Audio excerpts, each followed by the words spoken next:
Chloe sentou-se no sofá empoeirado, torcendo as mãos nervosamente. A velha voz não havia respondido, mas rapidamente deixei isso de lado. O detector tinha apitado.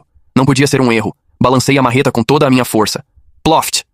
Um pedaço enorme de reboco se espatifou, revelando tijolos vermelhos por baixo. Larguei a marreta e arranquei os tijolos com as próprias mãos, fazendo com que os escombros caíssem no chão. O espaço atrás da parede de tijolos estava completamente oco. Onde está o ouro? Chloe perguntou, espiando por cima do meu ombro. Eu não respondi. Como um louco, arranquei os tijolos restantes. O buraco foi ficando cada vez mais largo, revelando um espaço completamente vazio dentro da parede. Não havia absolutamente nada lá. Isso é impossível! Minha voz tremeu violentamente. A expressão esperançosa de Chloe se esvaiu para uma palidez fantasmagórica. Ethan, para de brincadeira. Isso não tem graça. Peguei o pé de cabra e comecei a destruir violentamente o teto da cozinha. O gesso fino se despedaçou instantaneamente, banhando minha cabeça e meu rosto em uma espessa poeira branca. Enfiei a mão na fenda, tateando freneticamente. Nada além de poeira. Estava completamente vazio. Desabei na pilha de tijolos e gesso quebrados, meu corpo inteiro tremendo. Chloe estava parada ali perto, cobrindo a boca enquanto lágrimas escorriam por seus dedos. Ethan, onde está o ouro? Abri a boca, mas meu rosto estava branco como a morte. Chloe, me escuta. Ela surtou. Enxugou as lágrimas agressivamente. Ethan, eu vou abrir mão de tudo isso. Tenha uma boa vida. Ela se virou e saiu correndo do apartamento. Sentei-me sozinho nas ruínas da sala de estar. O buraco escancarado no teto me encarava de cima como um olho negro e oco. De repente, meu telefone vibrou. Era o meu pai. Atendi, apenas para ouvir a voz histérica e soluçante da minha mãe. Ethan, venha para o hospital agora mesmo. Seu pai teve um ataque cardíaco fulminante. O médico disse que ele precisa de uma cirurgia de emergência imediatamente e não temos dinheiro suficiente para o depósito. O telefone escorregou da minha mão, a tela se espatifando no piso de concreto. Justo quando eu estava prestes a afundar no desespero completo e entorpecente, aquela familiar voz rouca ecoou em minha cabeça mais uma vez, e o que ela disse fez minha adrenalina disparar, congelando-me no lugar. A voz de Arthur estava diferente desta vez, mais nítida, quase desesperada. Você demoliu o lugar errado, rapaz. Fiquei imóvel entre os escombros. O ouro não está nas paredes, nunca esteve. Quando eu disse dentro das paredes, eu quis dizer embaixo do piso. O acesso é pelo armário do corredor. Você precisa remover o fundo falso. Olhei lentamente para o corredor escuro. Havia um armário embutido perto da entrada, quase invisível por trás de uma camada espessa de tinta velha. Eu havia passado por ele 10 vezes sem prestar atenção. E o dinheiro? Pensei sem ousar falar em voz alta. Também errou o lugar. Não era o forro do teto da cozinha. Era o forro interno do armário. Arthur teve o cuidado de instalar uma câmara ali quando reformou o apartamento, há 22 anos. Levantei do chão vagarosamente, com os joelhos bambos. O telefone estava partido no chão. Peguei os pedaços. A tela estava rachada, mas ainda funcionava. O horário marcava 22h14. Minha mãe tinha ligado há menos de 20 minutos. Precisava de dinheiro para a cirurgia do meu pai, e precisava agora. Mas se eu saísse agora, Derek poderia aparecer de madrugada. O olhar que ele me lançou antes de ir embora não era o de um homem derrotado. Era o olhar de alguém que ainda estava jogando. Atravessei o corredor com a lanterna tremendo na mão.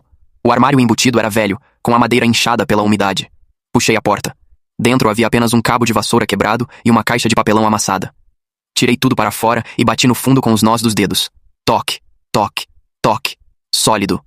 Meu estômago afundou. Então bati um pouco mais para a esquerda. Toque, tum, oco. Meu coração disparou. Passei os dedos pelas bordas da madeira até encontrar uma pequena reentrância, quase imperceptível. Enfiei a ponta do pé de cabra e puxei com força. A placa soltou com um estalo seco. Embaixo, havia uma cavidade de 40 centímetros de profundidade, revestida com plástico bolha envelhecido e fita adesiva preta. E dentro daquela cavidade, embrulhados com cuidado, havia tabletes dourados que refletiam a luz fraca da minha lanterna. Ouro. Real. Ali. Minha mão tremeu tanto que quase derrubei a lanterna. Peguei um dos tabletes. Pesado. Frio. Com um carimbo em baixo relevo que eu mal conseguia ler com a tela rachada do celular. Mas a densidade, o peso, o brilho... Aquilo era ouro maciço de verdade. 160 onças. A voz de Arthur murmurou com satisfação. Comprei ao longo de 30 anos, um pouco de cada vez. Nunca mexi. Nunca contei pra ninguém. Agora o teto do armário. Subi na caixa de papelão, pressionei a placa de madeira no alto. Ela cedeu para o lado como uma porta de correr. Por trás havia uma mala de viagem velhíssima, de lona verde, com um cadeado combinação. Desci com a mala. Pesadíssima. Tentei o cadeado. Não abriu. Tentei o ano de nascimento do Arthur, 1951. Nada. Ao contrário. Nada. Tentei a data do falecimento. Nada. Tente o aniversário de casamento, a voz sugeriu. Não sabia o aniversário de casamento dele. 22 de março. O cadeado abriu com um clique. Dentro, havia maços de dinheiro embrulhados em plástico transparente. Notas de $100, ordenadas com a precisão de um contador aposentado que desconfiava de bancos e de governos. Contei rápido, passando os polegares pelas bordas dos maços. Não eram exatamente 3 milhões, mas eram mais do que suficientes. Fechei a mala. Recoloquei a placa. Fechei o armário. Então tirei o telefone partido do bolso e liguei de volta para minha mãe. Ela atendeu no primeiro toque, chorando baixinho. Mãe, quanto é o depósito para a cirurgia? 80 mil, Ethan. Ela mal conseguia falar. Eles disseram que sem o depósito não podem agendar a mesa. Me passa o número da conta do hospital. Silêncio do outro lado. Ethan, você não tem esse dinheiro. Mãe, me passa o número. Havia uma confusão de emoções tentando me derrubar ao mesmo tempo. O medo pelo meu pai, a ausência da Chloe, o apartamento destruído ao meu redor, a dívida pesada com o Zach. Mas escolhi não sentir nada disso agora. Havia tempo para sentir depois. Primeiro, o meu pai precisava de uma cirurgia. Transferi os 80 mil. Mandei a confirmação para minha mãe. Ela desligou chorando. Desta vez de alívio. Me sentei no chão do corredor, com a mala ao meu lado e os tabletes de ouro à minha frente, envolto em poeira de gesso e tijolos quebrados. Havia mais de $1 milhão naquele corredor escuro. Dinheiro suficiente para quitar o empréstimo com o Zach, cobrir a cirurgia do meu pai e ainda sobrar o bastante para comprar o cobertura mais alto da cidade. Mas havia um problema. Meu telefone vibrou. Mensagem de texto de um número desconhecido. Interessante escolha de apartamento. Me pergunto o que você encontrou lá dentro. Podemos conversar? Derek. A voz de Arthur ficou grave de repente. Eu sabia que esse cachorro estava farejando. Ele conhecia Arthur há anos. Talvez soubesse mais do que aparentava. Encarei a mensagem por um longo tempo. Então digitei uma resposta curta. Encontrei exatamente o que eu esperava.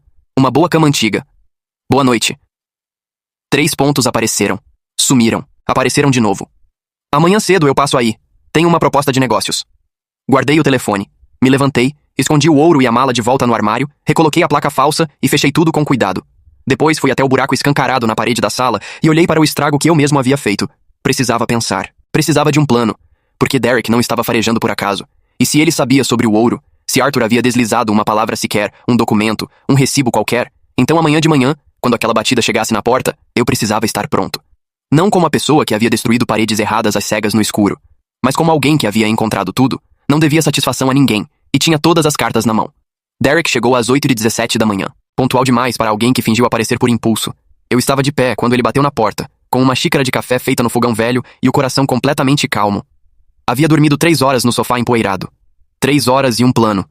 Abri a porta. Derek usava um terno cinza desta vez, sem o corta-vento casual de ontem. Ele queria parecer sério, queria parecer poderoso. Ethan. Entrou sem ser convidado, varrendo a sala com os olhos. Viu o buraco na parede, viu os escombros de gesso no chão. Seus lábios se curvaram num sorriso que ele tentou disfarçar. Você foi fundo. Reforma. Eu disse com calma. Quero abrir esse espaço. Claro.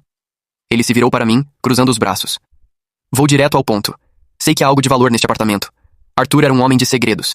Trabalhamos juntos há muitos anos antes de eu me mudar para cá. Ele pausou, esperando alguma reação minha. Não dei nenhuma. Estou disposto a comprar este apartamento de você. Agora. Pelo dobro do que você pagou. $2 milhões. Qualquer pessoa teria parado de respirar. Eu tomei um gole de café. Não está à venda. O sorriso de Derek endureceu levemente. Ethan, vou ser honesto. Há certos ativos que pertenciam à nossa antiga sociedade.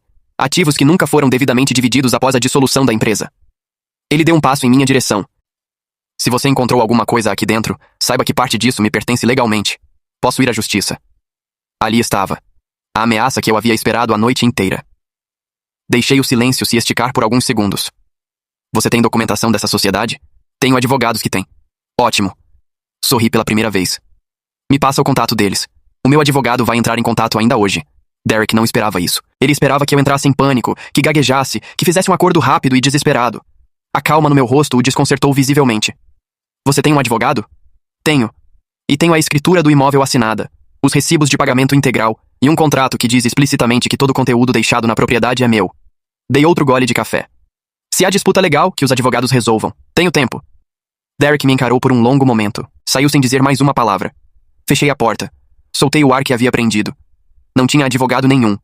Mas ia conseguir um.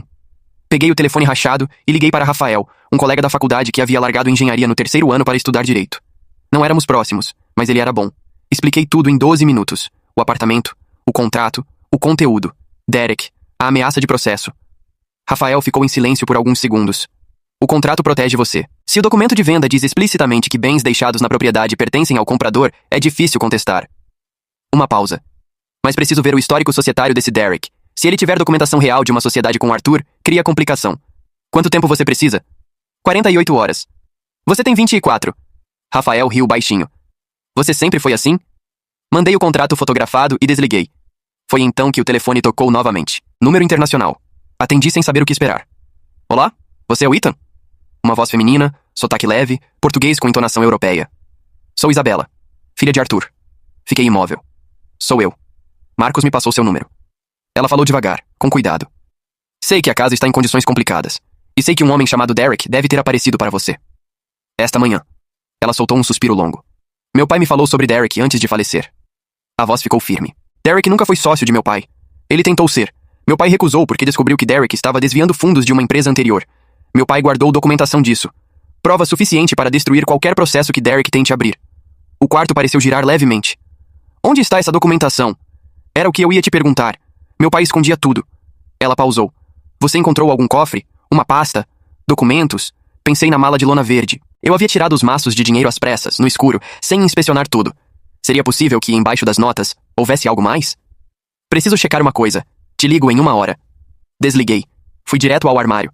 Abri a placa falsa. Puxei a mala. E dessa vez, com calma e uma lanterna nova que havia comprado de madrugada, comecei a tirar tudo com cuidado, maço por maço. No fundo da mala, embaixo da última camada de notas, havia um envelope pardo, grosso, lacrado com fita adesiva e com uma única frase escrita à mão na frente. Para quem tiver inteligência suficiente para chegar até aqui. Segurei o envelope por um longo momento, e então ouvi passos no corredor lá fora. Passos que eu não esperava. Mais de um par. Pesados. Rápidos. Parando exatamente na frente da minha porta. A voz de Arthur entrou na minha cabeça num sussurro urgente. Lembra o que eu te disse sobre Derek?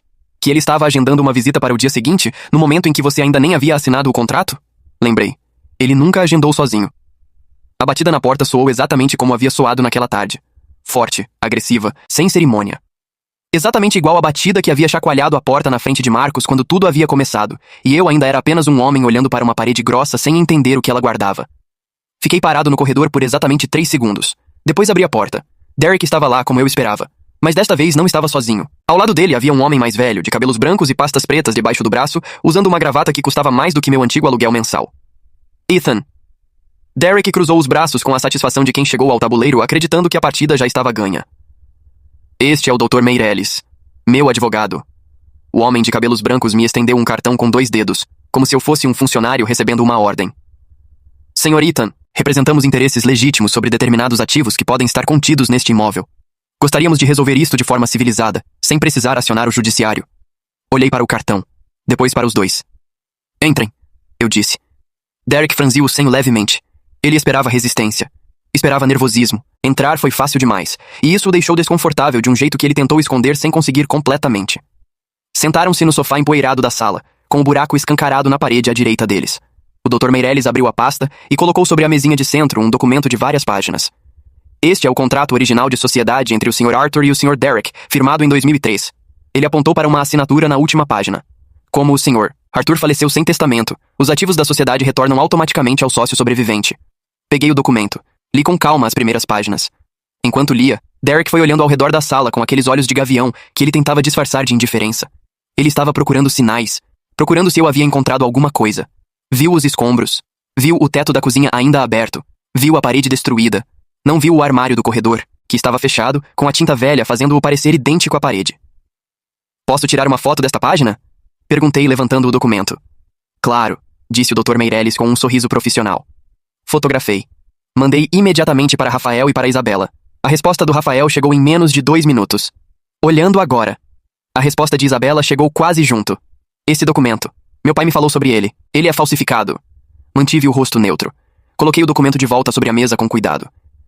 Dr. Meireles, posso lhe fazer uma pergunta técnica? O advogado inclinou a cabeça com condescendência profissional. Claro, jovem. Este contrato foi registrado em cartório em 2003? Uma pausa microscópica. Os registros antigos nem sempre foram digitalizados adequadamente. Entendo. Peguei meu telefone rachado e abri o e-mail que Isabela havia me mandado há 40 minutos, enquanto eu ainda estava sozinho no corredor. Um arquivo PDF, 23 páginas. Então talvez o senhor possa me explicar este documento aqui. Mostrei a tela para o Dr. Meireles. Eram registros internos de uma empresa chamada Grupo Meridian, datados de 2001 a 2004. Extratos, transferências. E no centro de tudo, um nome que aparecia dezenas de vezes associado a movimentações não autorizadas. Derek Albuquerque. O Dr. Meireles piscou rapidamente. Foi um piscar involuntário, rápido demais para ser controlado. Derek se inclinou para ver a tela. O que é isso? São os documentos que Arthur guardou por 20 anos, respondi, com a mesma calma de quem faz uma pergunta sobre o clima. Ele era o contador-chefe do grupo Meridian quando o senhor trabalhava lá como diretor financeiro. Pausei. O senhor desviou aproximadamente $380 mil ao longo de 3 anos, usando uma subconta criada com o CNPJ de uma empresa fantasma. Arthur descobriu. Não foi a polícia porque eram amigos antigos, mas guardou tudo. Cada extrato, cada transferência, cada e-mail. O rosto de Derek ficou da cor do gesso que cobria o chão ao redor de nós. Isso é mentira, ele disse, mas a voz havia perdido o peso de antes. Isabela Arthur está em linha agora. Levei o telefone ao ouvido. Isabela, você pode confirmar a origem destes documentos? Confirmo. A voz dela soou clara e firme do outro lado. Meu pai me descreveu cada um deles antes de falecer. Eles estavam guardados junto com o patrimônio que ele me pediu para deixar com o imóvel. Estou preparada para testemunhar isso formalmente quando necessário. O Dr. Meirelles fechou a pasta devagar. Depois olhou para Derek com uma expressão que não era mais de advogado defendendo o cliente. Era de profissional avaliando o quanto aquela sala estava prestes a custar a reputação dele.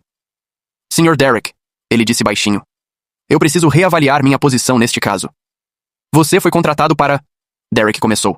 Para uma disputa civil sobre bens de herança. O Dr. Meirelles se levantou, recolhendo as pastas.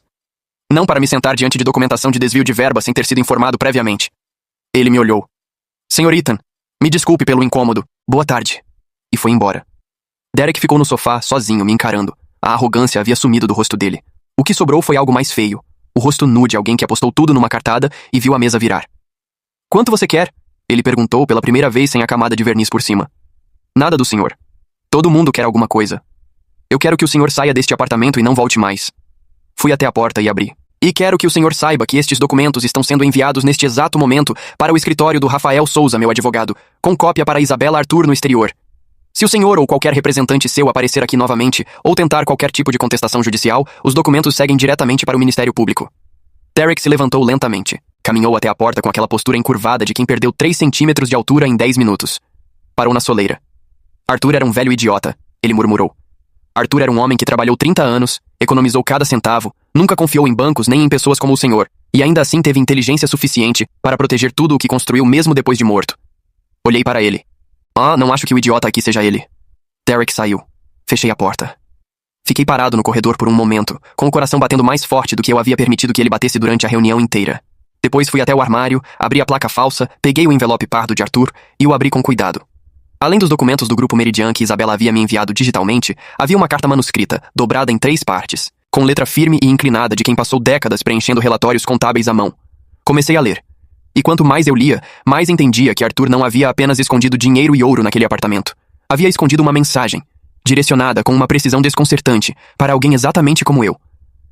Foi quando meu telefone tocou. Chloe. Deixei tocar 2 vezes antes de atender, terminando o parágrafo que estava lendo. Ethan. A voz dela estava diferente. Quieta. Meu pai foi ao hospital visitar o seu pai. Uma pausa longa. O seu pai contou o que você fez. O empréstimo, a cirurgia, o apartamento. Não respondi. Eu estava errada, ela disse, e as palavras saíram como se custassem fisicamente. Sobre muita coisa.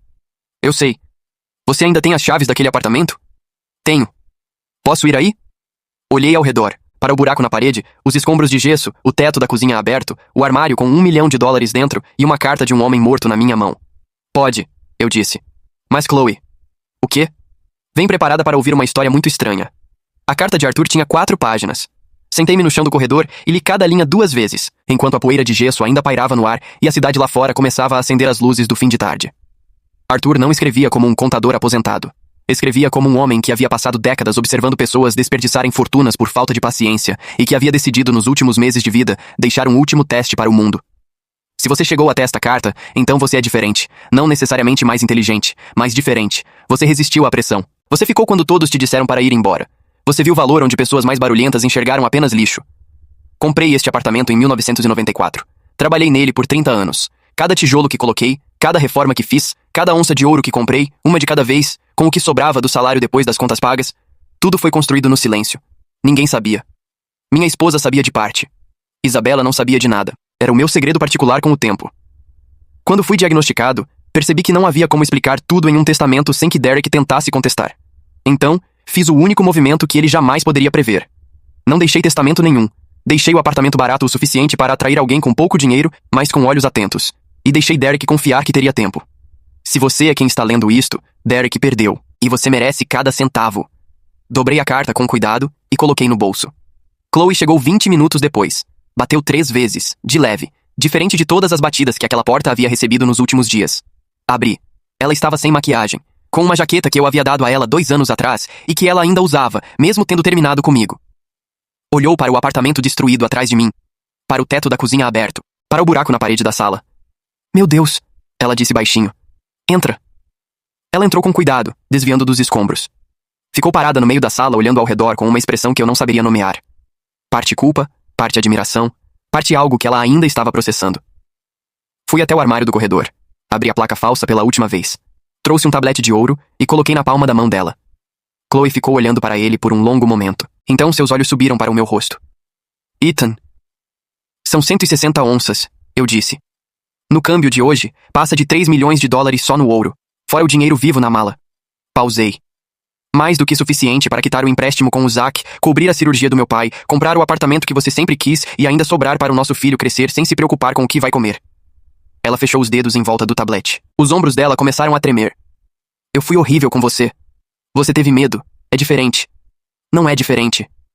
As lágrimas vieram sem aviso, do jeito que vem quando alguém para de lutar contra elas. Você estava tentando me contar sobre isso, e eu desliguei na sua cara. Eu disse que ia... Chloe. Eu poderia ter... Chloe. Peguei o tablete da mão dela e a peguei pelo queixo. O bebê está bem? Ela assentiu, enxugando o rosto com o punho da jaqueta. Está bem. Então está tudo bem. Ela jogou os braços em volta do meu pescoço e ficamos parados ali no meio daquele apartamento destruído, cercados de entulho e poeira e um silêncio que pela primeira vez em dias não tinha nenhuma ameaça dentro dele. O que veio depois aconteceu em etapas. Rafael confirmou em 24 horas que o contrato de sociedade apresentado por Derek era falsificado. O papel tinha marcas de envelhecimento artificial, um detalhe que qualquer perito grafotécnico encontraria em menos de 1 hora. Com os documentos do Grupo Meridian em mãos, o Ministério Público abriu investigação 1 semana depois. Derek não tentou mais nenhum contato. Isabela voou do exterior para assinar os documentos que transferiam formalmente para mim o direito legal sobre todo o conteúdo do imóvel, exatamente como o contrato de compra já previa. Nos encontramos uma vez num cartório do centro, e ela me apertou a mão com os olhos brilhando. Meu pai teria gostado de você, ela disse. Ele me ajudou mais do que imagina, respondi. Ela sorriu como se entendesse. Talvez entendesse. Meu pai saiu do hospital 18 dias após a cirurgia, andando devagar pelo corredor com minha mãe ao lado e uma expressão no rosto de homem que havia sido poupado por pouco. Quando cheguei ao hospital naquele dia, ele me abraçou sem dizer nada por um tempo muito longo. Quitei o empréstimo com o Zack, com juros completos e um extra que ele recusou 2 vezes antes de aceitar na terceira. E o apartamento velho de 30 anos, com tinta descascando e banheiro microscópico e cozinha sem janela, eu reformei. Não para vender, para ficar. Derrubamos a parede que não era estrutural, como Marcos havia sugerido no primeiro dia. A sala dobrou de tamanho. Colocamos piso novo, janelas maiores, uma cozinha que finalmente tinha luz natural. Chloe escolheu as cores. Eu deixei, porque ela tinha olho para isso, e porque parte de aprender a construir algo junto é saber quando ceder o pincel. Na noite em que nos mudamos, depois que as caixas estavam empilhadas e o bebê ainda era uma promessa de 6 semanas dentro dela, Chloe ficou parada na sala reformada e disse: Não consigo acreditar que quase perdi tudo isso por causa de um condomínio de luxo. Não respondi na hora. Fui até a janela, olhei para a rua lá embaixo, para as pessoas passando sem saber o que havia acontecido dentro daquelas paredes. Pensei em Arthur, no homem que havia trabalhado 30 anos em silêncio, comprado ouro 1 onça de cada vez, desconfiado de todo mundo e mesmo assim deixado uma porta aberta para um estranho. Pensei em Derek, no homem que havia chegado com terno e advogado e 2 milhões de dólares na boca, certo de que o dinheiro e a intimidação resolveriam qualquer coisa. Pensei em Chloe empurrando o meu ombro naquele primeiro dia e dizendo: Por que você está aí viajando? E então entendi o que Arthur havia tentado dizer com a carta. Não era sobre ouro, não era sobre dinheiro escondido em malas de lona verde, era sobre isto. O mundo está cheio de pessoas barulhentas que passam pela vida descartando o que não brilha na primeira olhada. E está cheio também de pessoas quietas, que ficam paradas na frente de uma parede grossa, batem nela 2 vezes, ouvem o som oco por baixo e decidem continuar. A fortuna raramente está onde todo mundo está olhando. Ela está exatamente onde ninguém teve paciência de ficar. E pra você, chegou até aqui o final do vídeo, comenta aí abaixo o que você achou da nossa história, o que achou da gameplay desse cara aqui também. Ou desse cara aqui. Não se esqueça de comentar aqui também, baseado e baseados. E até o próximo vídeo. Falou!